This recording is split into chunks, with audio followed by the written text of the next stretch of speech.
Hey everyone, welcome to the sixth video of Module 1.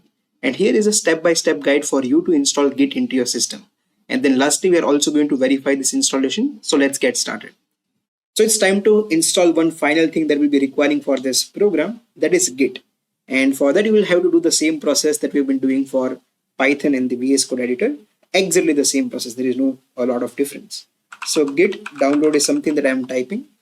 And I'll go with the first link over here, that is with respect to gitscm.com, and then the downloads. Then depending on the operating system that you are using currently, you can go for the respective one. I'll be going for the Windows, and I'll go with this latest version for the 64-bit version because that's the system that I'm using currently. So I'll click here to download, and you will notice that the executable file has been started to download. I'll just wait for it and I'll resume the video once this is done. Alright, so the executable file is ready to run, and I'm going to go in my downloads folder and run this installer and just wait for that pop-up. There it is. I'll click on yes. And now just simply follow the steps to have this installation done. Click on next. You can save it into this default directory. Click on next. Over here also you can simply go ahead and click on next. Click on next.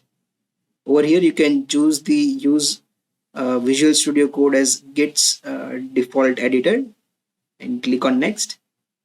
Now over here what you're going to do is you're going to click on override this, because this is currently going to be referred as the master branch, the main branch that we want to call it as main. So for that I'll just click on this.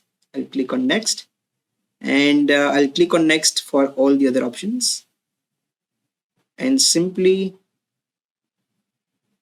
go ahead and install it. That's it. Now we're just going to wait for the installation part, and this is the last thing you require, to be honest. Just see how easy it is to do this kind of installation. There is nothing rocket science over here, right? So I hope that how to install some different kind of softwares are clear to you with respect to this program. And now finally the installation part is done, and I can just click, I can declick this and maybe click on finish. And now just to check if the Git has been installed properly or not, I'll go to my command prompt and look forward to Git version. It is currently 2.43.0. So this is something that I was looking forward to. So everything is done successfully. So that was about how you can install Git into your system, and I hope that you were able to do it successfully. Now this was the last installation that we'll be requiring for this program. So that's it with respect to installing all these things. Now in the next video, I'll be going ahead and showing you how you can create your account on GitHub and get started with it. So I'll see you over there.